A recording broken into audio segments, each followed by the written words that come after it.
Hello everyone, I'm Karan Kumar, Public Relations Officer at Sindh Educational Organization, and I welcome you all in today's session.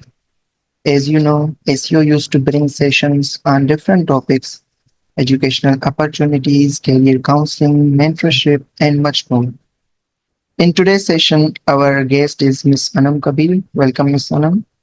She will be guiding you on from decoding to dialogue, where she would be telling you about the power of reading beyond the pages. So it's over to you, Miss Anand. Thank you. Assalamu alaikum. And I start today's session with my bit of sort of, personal experience. Basically, this is for any of those people in the audience. For example, if there is any woman out there or any girl out there who really want to pursue their dreams but still are unable to. So basically, I really wanted to pursue my career right after my graduation, but I just could not because I got married and then I had my kids. So after giving this exclusive 7 years to my family, I really resumed my career because whenever there's a will, there's a way. So after 7 years, I resumed my career as a reading interventionist in a very esteemed and well-reputed school, Cornerstone School and College. And I was very fortunate enough that the bosses there were all, they were very considerate and they were very supportive. They supported me throughout and through every thick and thin, I would say. And then after that, of course, my own family, my husband, my kids, they supported me. And even in the journey and quest of this education I had, I wanted to pursue my MPhil. So even in that as well, they helped me a lot. They supported me throughout.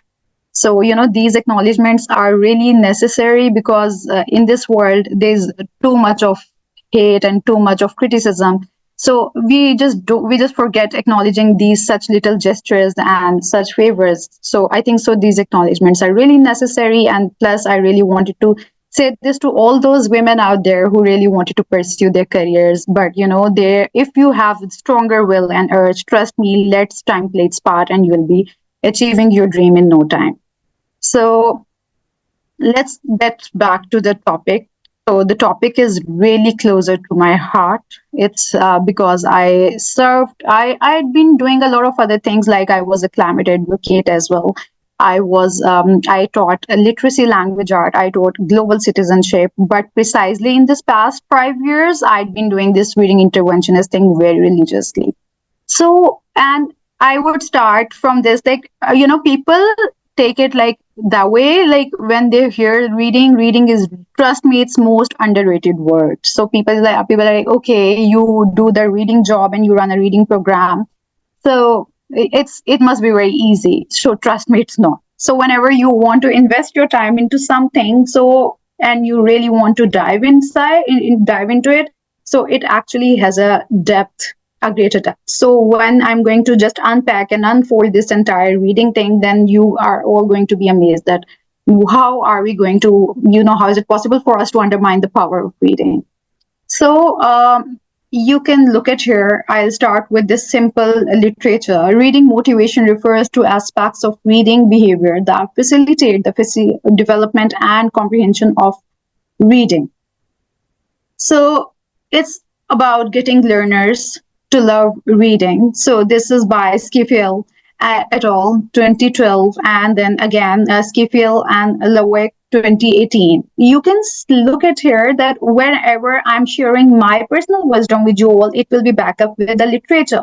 These are just not my claims or not just words of my wisdom. They'll be backed up by the literature. You can look at here. And likewise, even whenever I'm going to, in the slides ahead, whenever I'm going to share anything from this deck, you are going to be amazed that this is all going to be backed up with the literature for an evidence.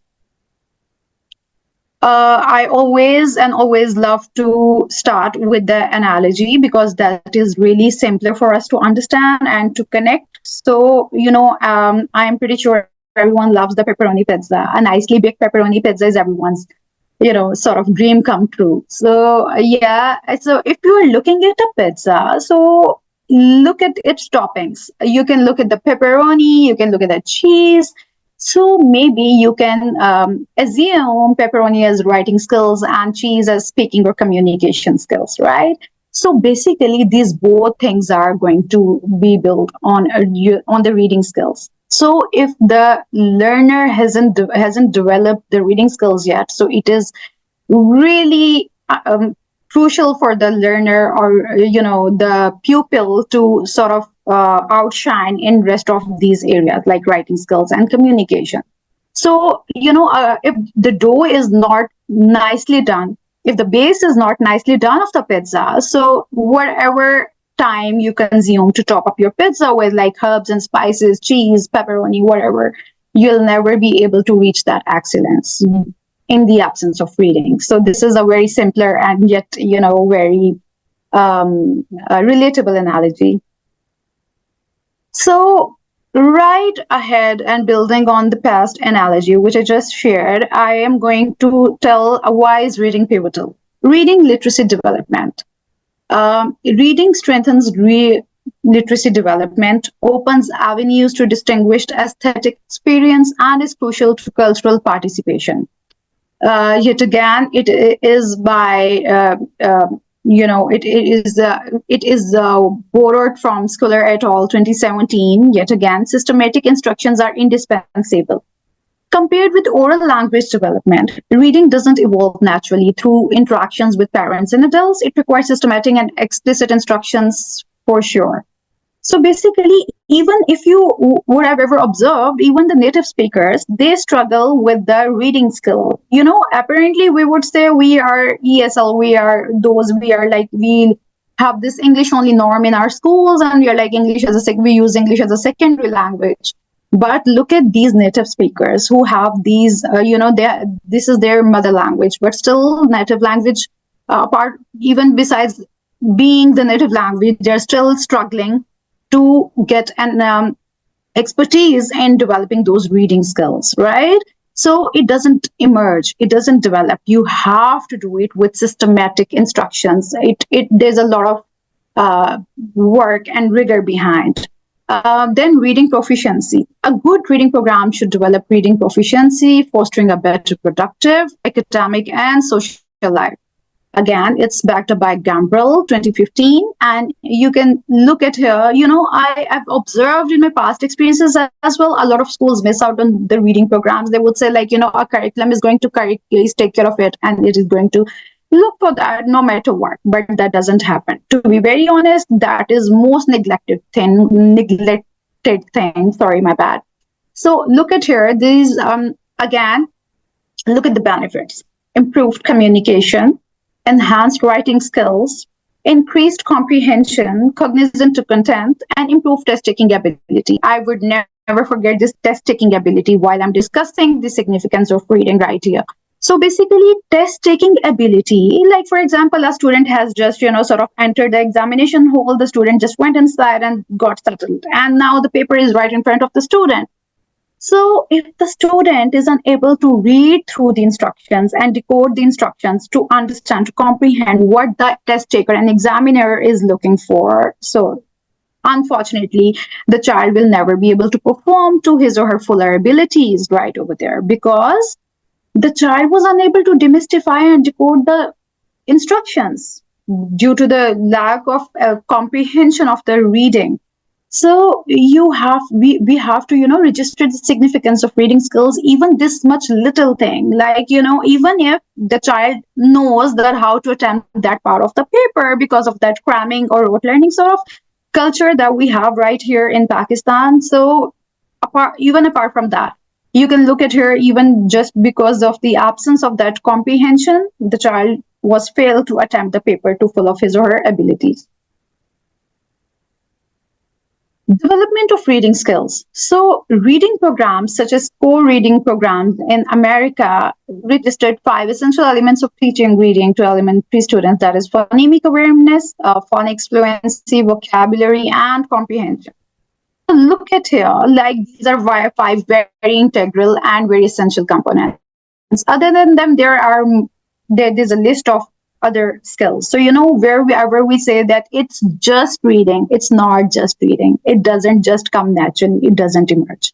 So look at the mechanism and the science behind it. It has phonemic awareness. It has to be backed up by phonics. It has to be backed up by the vocabulary, fluency, and comprehension. So there are a lot of things, and each and every step takes time for the learner to develop and sort of to hook with the reading, to find that hook with the reading.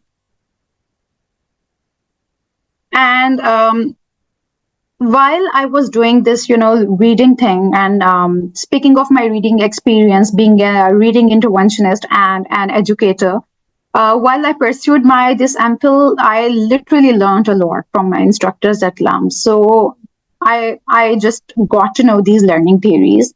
I'm sure most of you must be aware with them all. So the one which is very close to my heart and which I really appreciate, it's a work of a Swiss psychologist, and the approach is called constructivist approach.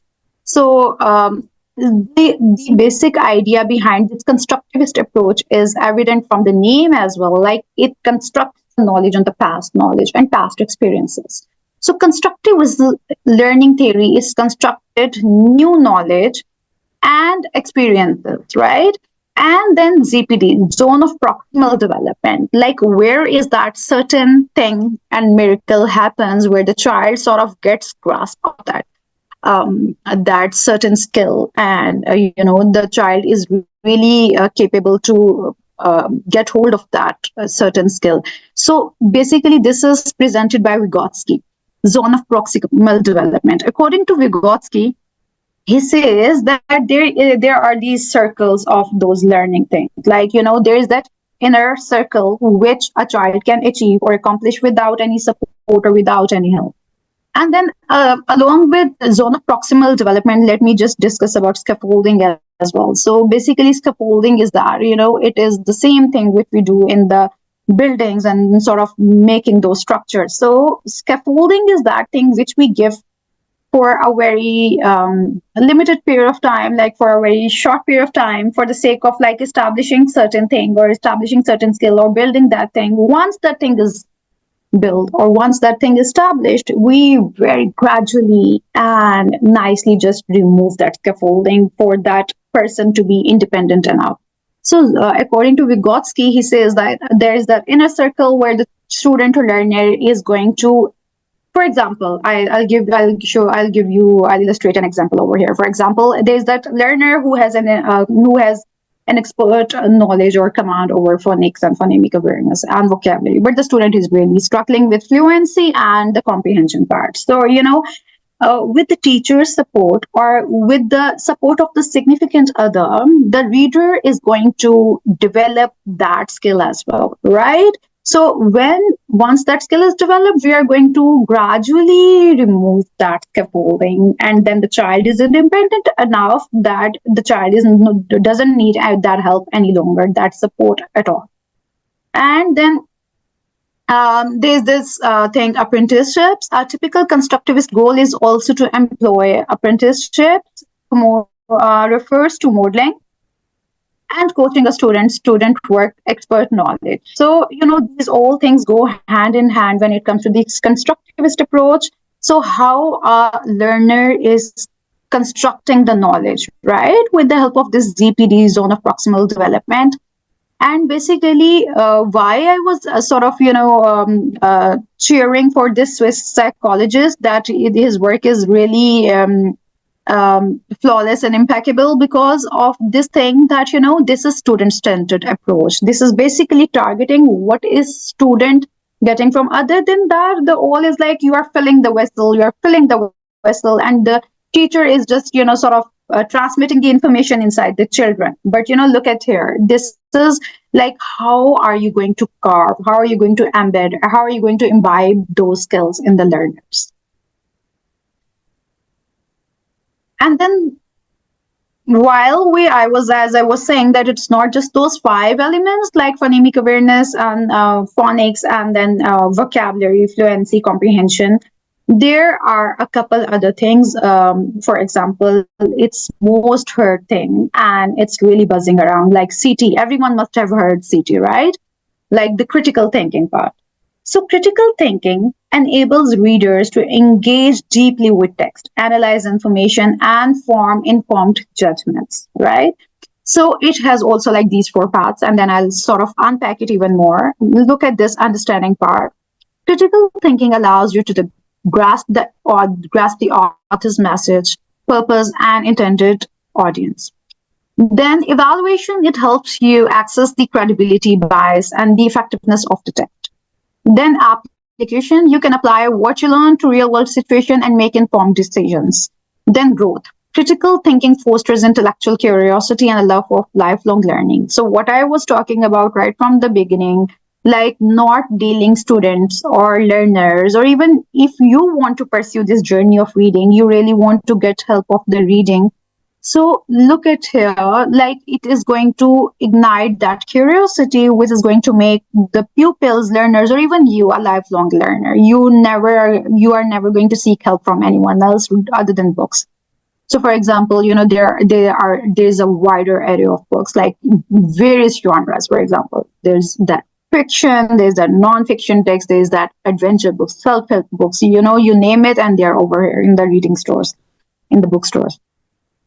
So, once you start investing yourself in reading, you start sort of unpacking and unfolding its benefits, like whether it's related with your communication development, whether it's related with your writing development. It literally, we have that power, we have that energy in our brain that it stores that text, whichever we are exposed to and we are reading. And afterwards, while you're encapsulating your thoughts and words, then it really helps you with that one.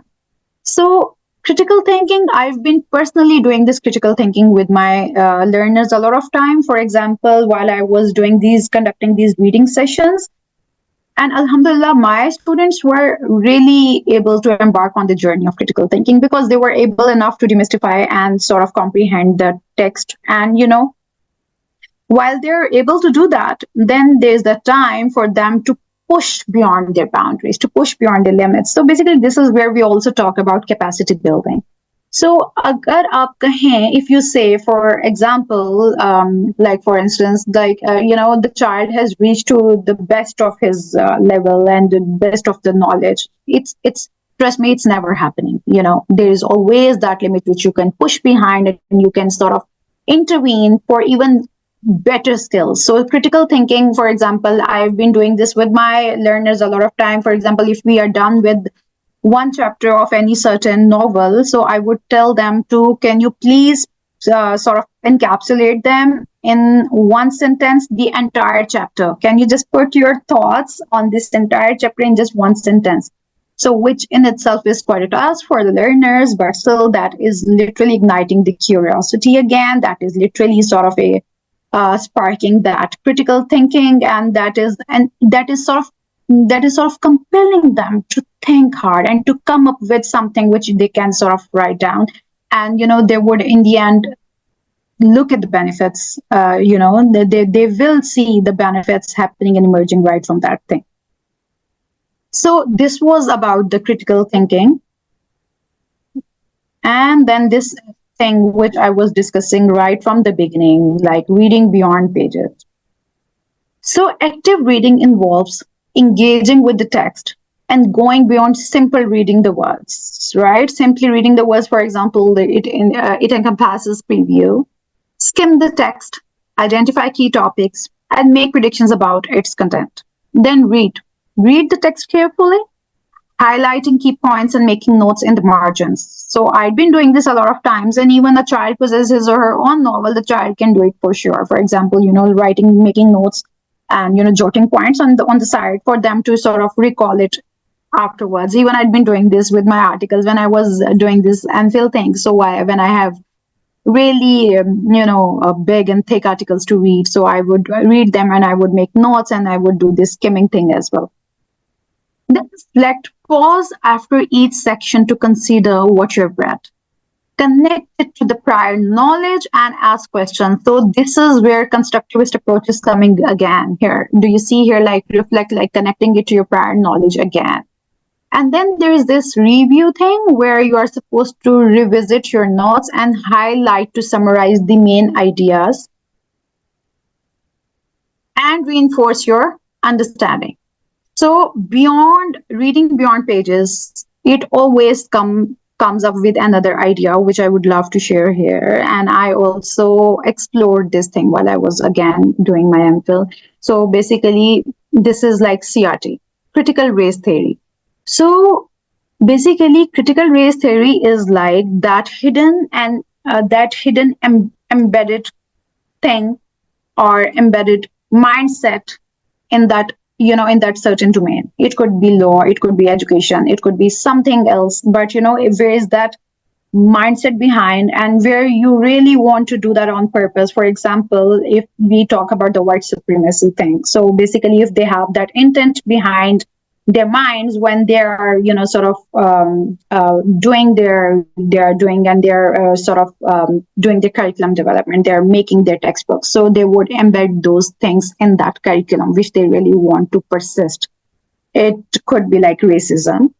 I hope I made my point clear here. So a lot of you might have an idea about CRT even beforehand, but still just I wanted to clear it again.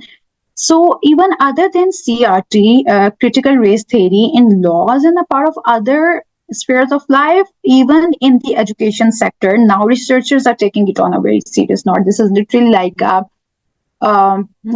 very becoming very permanent fixture in an education toolkit by the researchers, because critically analyzing the textbooks, critically analyzing the curriculum and pedagogies, if there's that hidden mindset behind. So my only purpose right here to talk about CRT is here to please go beyond pages. Just not only read the text, but that is of course going to happen once you are really hooked with the reading thing, right?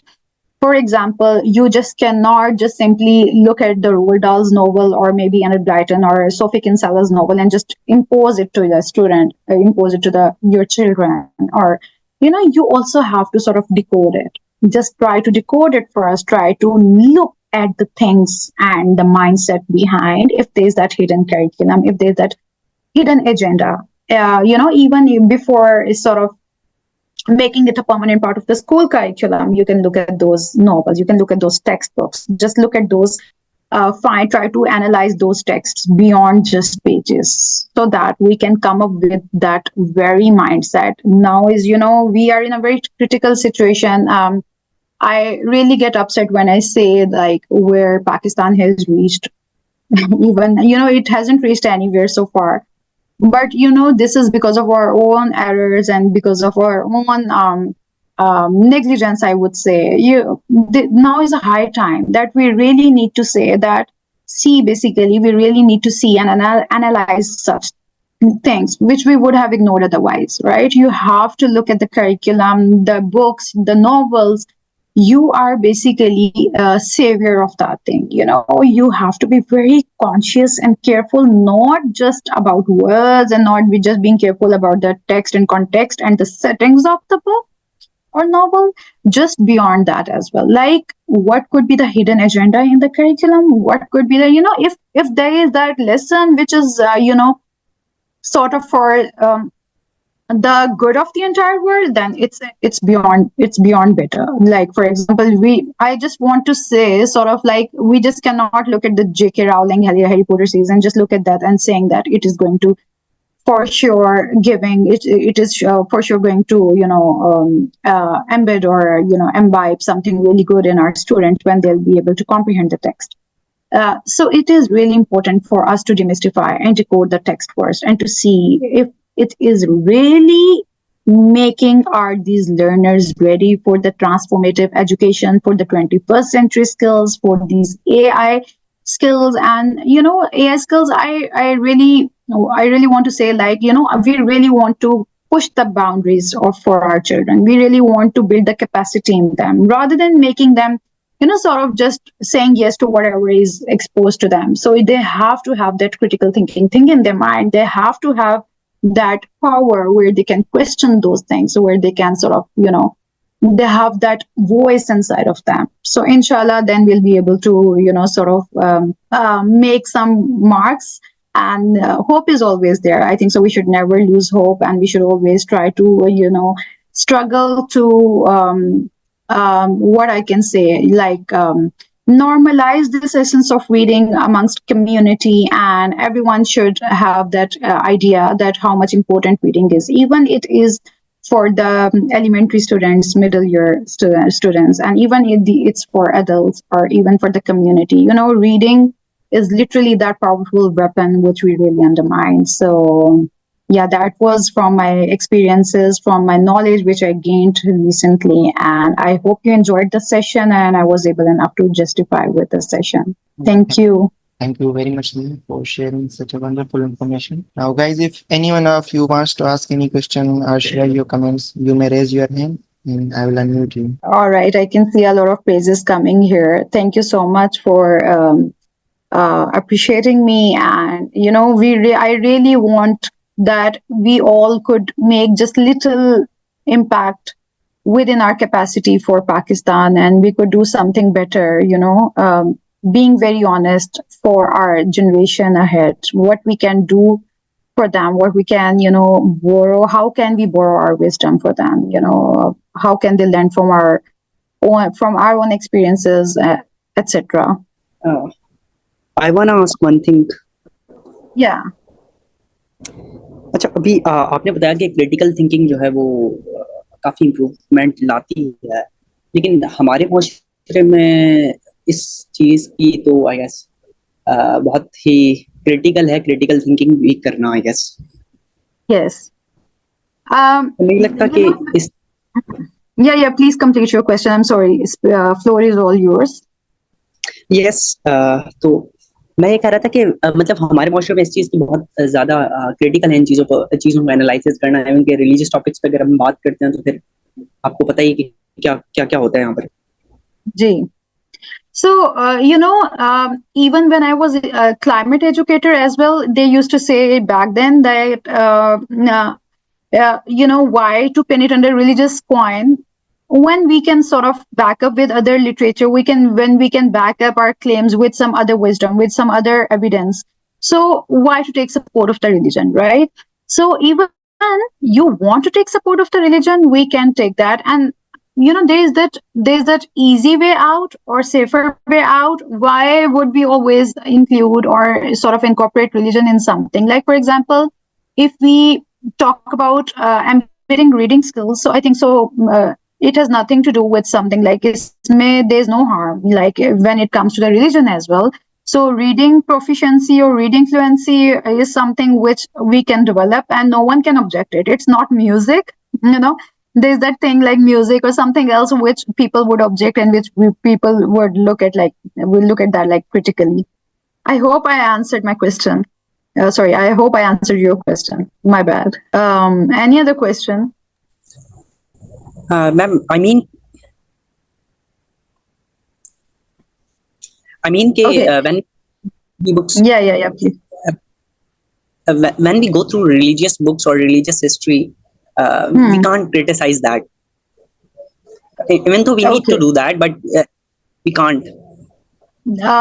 Even outside of that religious zone, that's what I'm saying, that why can't we take just the easy way out and easy ways out? Like, for example, looking at the curriculum, I was talking about the curriculum, which is like part of our schools, part of our educational organizations, which is part of institutes. So I really want that thing to happen, because instead of just my only purpose was that instead of just being a blind follower, we really need to sort of look at that critically, that what is the hidden agenda behind. Like I was talking about CRT in a way, like there was that mindset behind, like white supremacy. They had that hidden agenda and hidden mindset behind.